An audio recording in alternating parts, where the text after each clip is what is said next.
Alright,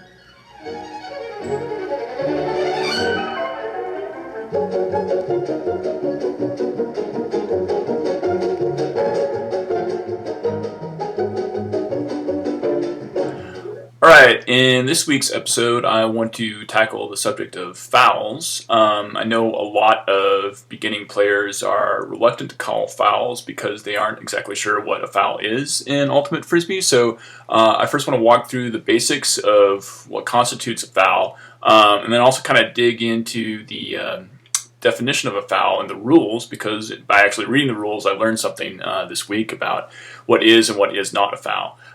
So hopefully we can all learn something from that. I think we'll just start off with a really basic situation where a foul ought to be called.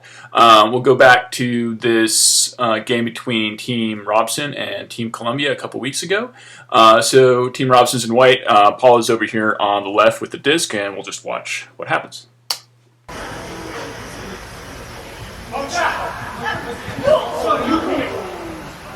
Alright, so that was pretty impressive, and I hate to keep picking on Mark because he's a great guy and a great Ultimate Frisbee player, but he pretty clearly fouled Brian Mundy on this play. So just to confirm, we can go to the rules here and look up what exactly a foul is. It's kind of funny the way they define it in the rules. It's basically defined as not something else, which is not a foul.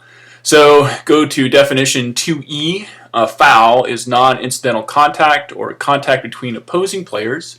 C2H for definition of incidental contact, that's below. In general, the player initiating the contact has committed the foul. So basically a foul is not incidental contact. What is incidental contact? That's definition 2H. Incidental contact is contact between opposing players that does not affect continued play. So continued play here is in red because if you hit on the little information button on the rules online, it will expand and tell you what continued play means, or actually in this case it gives you an example of continued play rather than a definition. Just says, for example, contact affects continued play if the contact knocks a player off balance, interferes with his ability to continue cutting or playing defense. And we just saw a really nice example of that. So in this play, again, there's a throw being made over to Mundy in the middle, and Mark tries to make a bid on it and knocks him off balance and knocks the disc out of his hands before he has a chance to make a play. That's pretty clearly a foul. I don't think Marky or Mundy even called a foul explicitly here because everybody was so aware of the fact that it was. And I will point out in slow motion here that Mundy does make a catch, which is pretty excellent, but it's knocked out of his hands afterwards. Watching this live, I thought Mark had somehow had the amazing ability to catch the disc as it was falling down after he knocked it out of Mundy's hands. He did not, but he was still a nice guy and just handed the disc back to him as quickly as he could. And then play went on. So that's one of the guiding principles of Ultimate. That's also in the rules, that there's basically no harsh penalty for a foul. You don't get sent to the penalty box or kicked out of the game or whatever.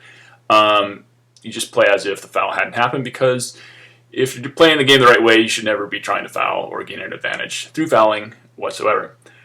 Okay, that's the basics, but it's a little tricky here in terms of definition about what exactly a foul is or what exactly incidental contact is. But basically, anytime you affect an opposing player's ability to continue playing, it's a foul through physical contact.